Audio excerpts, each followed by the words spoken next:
అందరికీ నమస్కారం అండి. నేను మీ Radhika. Welcome to Kammasani presence. వీటిని చూస్తున్నారండి, ఇవైతే క్లో బీన్స్ అని అంటారంట. మీరు ఈ కూరగాయను ఎప్పుడైనా చూసినట్లయితే తప్పకుండా కమెంట్ చేయండి. అండ్ ఏమని పిలుస్తారో కూడా కమెంట్ చేయండి. నేనైతే ఫస్ట్ టైం వీటిని చూస్తున్నాను. షాప్కి వెళ్ళినప్పుడు కూరగాయలతో పాటు వీటిని చూశానండి. చాలా ఇంట్రెస్టింగ్గా అనిపించింది. షాప్ అతన్ని అడిగితే కూర చేసే విధానం కూడా చెప్పేశారు. సో ఇంటికి తీసుకొచ్చేసి ముందుగా స్టవ్ మీద బాండీ పెట్టేసుకొని ఆయిల్ వేసుకొని అల్లం చిన్నుల్లిపాయ పేస్ట్ని వేసుకొని పచ్చివాసన పోయే వరకు ఫ్రై చేసుకోండి. తర్వాత మీడియం సైజు ఉల్లిపాయను తీసుకొని ముక్కలుగా కట్ చేసి 5-6 పచ్చిమిర్చీలను కూడా చీల్చుకొని వేసేసుకోండి. ఇవి బాగా బ్రౌన్ కలర్ అయ్యే వరకు ఫ్రై చేసుకోండి. నేను తీసుకొచ్చినట్టయితే క్లో బీన్స్ని అయితే అప్పటికప్పుడు కట్ చేసుకొని వేసుకోవాలని చెప్పారు. ముందే కట్ చేసి పెట్టుకుంటే కలర్ మారిపోతుందని కూడా చెప్పారు. అలాగే ఇలా పొడవుగా కట్ చేసుకోవచ్చు, చిన్న చిన్న ముక్కలుగా కూడా కట్ చేసుకోవచ్చు. చూడడానికైతే కొంచెం ఏలియన్ షేప్లో అనిపించింది కట్ చేసిన తర్వాత. సో ఇలా బ్రౌన్ పార్ట్గా ఏదైనా ఉంటే ఆ బ్రౌన్ పార్ట్ని తీసేసి లోపల వైట్ పార్ట్ ఉన్నట్టు దాన్ని వేసేసుకోవచ్చు. వీటిలో కొంచెం ముదురుగా ఉన్నవైతే ఉడకపెట్టిన తర్వాత మనం నములుతూ ఉంటే మునక్కాయ తిన్న తర్వాత మనకి పీచు ఎట్లా వస్తుందో అలా పీచుగా ఉంటుంది. లేతవైతే మనం చిక్కుడుకాయలు తినేసినట్టుగా తినేసేయచ్చు. ఉల్లిపాయ వేగిన తర్వాత కట్ చేసుకున్నటువంటి ఈ బీన్స్ కూడా వేసేసుకొని కాస్తంత పసుపుని యాడ్ చేసి ఒకసారి మొత్తం కలుపుకొని మూత పెట్టేసుకుంటూ ఉడకనివ్వాలి. మగ్గడం కూడా చాలా తొందరగానే మగ్గాయి. చాలా సింపుల్గా చెప్పారు షాప్ అతను ఎలా చేయాలి అనేది. అదే ప్రాసెస్లో చేస్తున్నాను. నేనైతే ఇంతవరకు ఈ కూరగాయనైతే చూడలేదు, ఫస్ట్ టైం చూస్తున్నాను.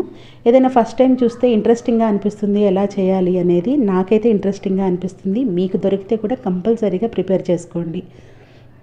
ఇవి 2-3 నిమిషాలు మగ్గిన తర్వాత కొంచెం కరివేపాకు, ఒక 3 చిన్న సైజు టమాటాలను కూడా ముక్కలుగా కట్ చేసుకొని వేసుకొని ఒకసారి మొత్తం కలిపేసుకోవాలి.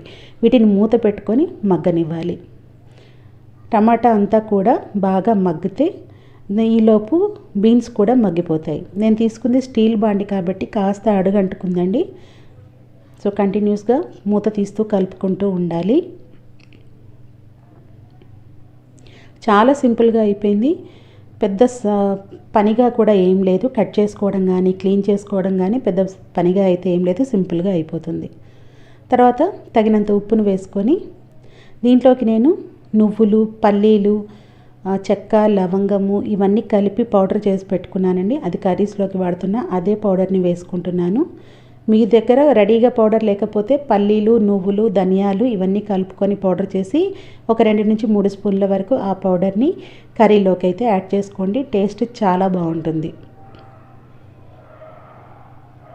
ఇలా మొత్తం మసాలా కూడా ముక్కలకి పట్టించిన తర్వాత దీంట్లో ఒక చిన్న గ్లాసు వాటర్ని యాడ్ చేసుకోండి.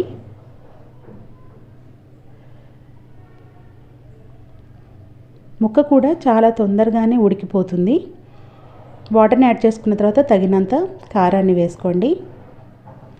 కారాన్ని వేసుకొని ఒకసారి మొత్తం కలిపేసేసి మూత పెట్టుకొని కొంచెం ఆయిల్ సపరేట్ అయ్యే వరకు ఉడకనివ్వండి. చాలా తొందరగా అయిపోతుంది.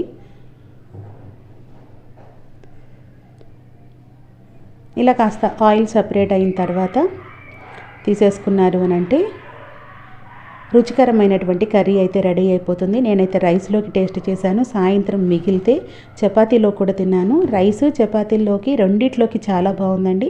మీకు గనక ఈ క్లో బీన్స్ దొరికితే తప్పకుండా కర్రీ అయితే చేసుకోండి. టేస్ట్ అయితే చాలా బాగుంది. మీరు ఇంకా వేరే రకమైన పద్ధతిలో ఏదైనా చేస్తే తప్పకుండా కమెంట్ చేయండి. మరి నా వీడియో కనుక నచ్చినట్లయితే తప్పకుండా నా ఛానల్ని సబ్స్క్రైబ్ చేసుకోండి. వీడియోని లైక్ చేయండి, షేర్ చేయండి, కమెంట్ చేయండి. Thank you for watching.